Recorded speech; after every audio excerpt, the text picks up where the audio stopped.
નમસ્કાર, એશિયાના સૌથી જૂના અખબાર મુંબઈ સમાચારના ડિજિટલ પ્લેટફોર્મ પર આપનું સ્વાગત છે। હું છું જીગર પંડ્યા। નજર કરીશું મુખ્ય સમાચાર। દિલ્હી લીકર પોલિસી કેસમાં 177 દિવસ બાદ જેલથી છૂટ્યા પછી મુખ્યમંત્રી અરવિંદ કેજરીવાલે આજે કાર્યાલય પહોંચ્યા હતા અને સભાને સંબોધિત કરી। તેમણે મોટી જાહેરાત કરતા કહ્યું કે હું 2 દિવસ બાદ સીએમ પદ પરથી રાજીનામું આપીશ। હું અને સિસોદિયા હવે જનતા વચ્ચે જઈશું અને અમે ગુનેગાર કે ઈમાનદાર એ પ્રજાને નક્કી કરવા દઈશું। બિહારના રાજકારણમાં પોતાનો સિક્કો અજમાવવા ઉતરેલા ચૂંટણી વ્યૂહ નીતિકાર પ્રશાંત કિશોરે મોટી જાહેરાત કરી છે। મીડિયા સાથે વાત કરતા જનસુરાજ પાર્ટીના સ્થાપક પ્રશાંત કિશોરે કહ્યું કે જો મારી પાર્ટી સત્તામાં આવશે તો 1 જ કલાકની અંદર બિહારમાં દારૂબંધી સમાપ્ત કરશે। પ્રશાંત કિશોરે નીતિશ કુમારની હાલની દારૂબંધીના નિર્ણયની ટીકા કરી। દેશમાં ખાદ્ય તેલની આશરે 70% જરૂરિયાત આયાતી તેલથી પૂરી થાય છે। તે સ્થિતિમાં કેન્દ્ર સરકારે ક્રૂડ પામ, સોયા, સૂર્યમુખી તેલ પર 20%ની કસ્ટમ ડ્યુટી વધારી દેતા તેમજ રિફાઇન્ડ તેલમાં પણ તોતિંગ ડ્યુટી વધારતા સૌરાષ્ટ્ર તેલ બજારમાં બેફામ ભાવ વધારો ચીંકવામાં આવ્યો। વડાપ્રધાન નરેન્દ્ર મોદીએ ઝારખંડમાં ટાટાનગર જંકશન રેલવે સ્ટેશનથી 6 વંદે ભારત એક્સપ્રેસ ટ્રેનોને લીલી ઝંડી બતાવી।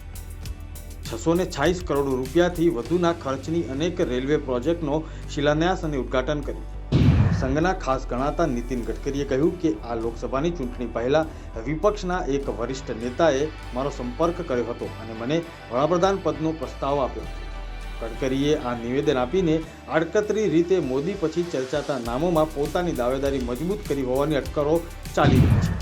નવી દિલ્હીમાં રાષ્ટ્રીય સુરક્ષા કાર્યનીતિ પરિષદ ગૃહમંત્રી અમિત શાહે કહ્યું કે આતંકવાદનો વધુ સારી રીતે સામનો કરવા માટે એનઆઈએ અને રાજ્યની આતંકવાદ વિરોધી ટુકડીઓ વધુ સંકલનની જરૂર। અંબાજી ભાદરવી મેળામાં 4.89 લાખ શ્રદ્ધાળુઓએ માતાજીના દર્શન કર્યા। 3 દિવસમાં 9.88 લાખ શ્રદ્ધાળુઓએ અંબાજી મંદિરના દર્શને પહોંચ્યા હતા। મંદિરના અન્નક્ષેત્રમાં 85,000થી વધુ લોકોએ નિઃશુલ્ક ભોજનનો લાભ લીધો।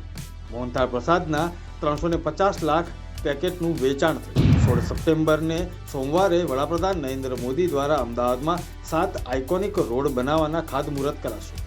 અમદાવાદ મ્યુનિસિપલ કોર્પોરેશનના કુલ 649 કરોડના વિકાસના કામોનું લોકાર્પણ અને ખાતમુહૂર્ત કરવામાં આવશે।